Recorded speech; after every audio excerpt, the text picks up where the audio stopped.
much, Chris, and good afternoon, everybody, and welcome. I want to thank Dr. McCabe and IHE for helping to put this conference on. I would like to thank my team and the members at CADTH who helped bring this important forum together. The Government of Alberta is very committed to providing appropriate care to all Albertans, and this means every Albertan receiving the right care in the right place at the right time. And the question we're always faced with is, what is the right care? How do we know the care we provide is the most effective and will lead to the best possible health outcomes for Albertans? And the answer, of course, is evidence. Alberta's health system looks for robust and contextualized evidence to inform our policy decisions. We challenge ourselves to ask the right questions and will ensure that we produce the evidence we need to make those informed decisions. And informed decisions then lead to improved outcomes, health outcomes for Albertans. Our government relies on independent and objective assessments of evidence and strong clinical and operational engagement to interpret that evidence so it can be applied. And we are fortunate to have the supports provided by CADTH in our province, as well as the partnerships and the network that Chris referred to, which is very strong and very aligned with the Institute for Health Economics. We have the University of Calgary and the University of Alberta, with whom we work with on our team to produce health technology assessments and evidence reviews. These reviews provide Alberta's perspective that serve as a foundation for evidence-informed decision-making throughout the province. And I want to let you know that we recently developed a new framework to guide our HTAs, or health technology assessments and evidence reviews, with a focus on maximizing the impact of the work. A key element of the framework shift is to move away from traditional HTAs, where individual technologies are often looked at in isolation, and move much more to what we call health technology optimization. And what I'm referring to in this sense is that with an aim of finding an innovative solution to the challenge of delivering equitable, modern, high-quality health care, while also enabling spending constraints where possible.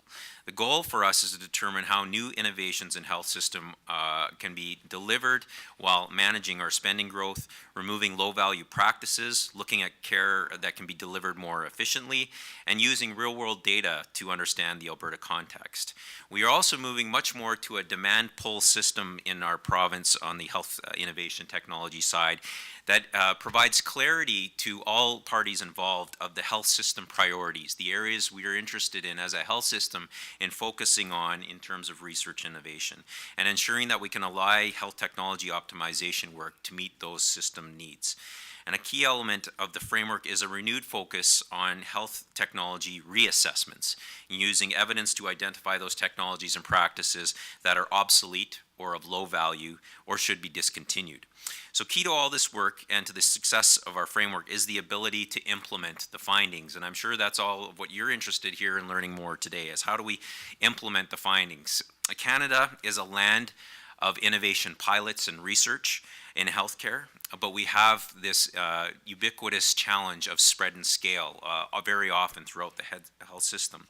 So we're very fortunate to have an advisory committee that I co-lead with my colleague in AHS that includes health system leaders from organizations such as the College of Physicians and Surgeons, Strategic Clinical Networks, the AMA, CADTH, University of Alberta, University of Calgary, and others.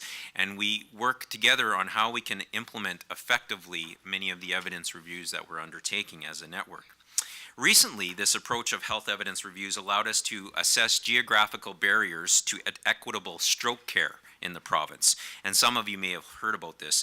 This model provided evidence to support the right care at the right time and placed reduced costs and access, improved access and health outcomes for stroke patients. As a result of this rollout of new stroke care, we have some of the best stroke response times and treatment times within the country.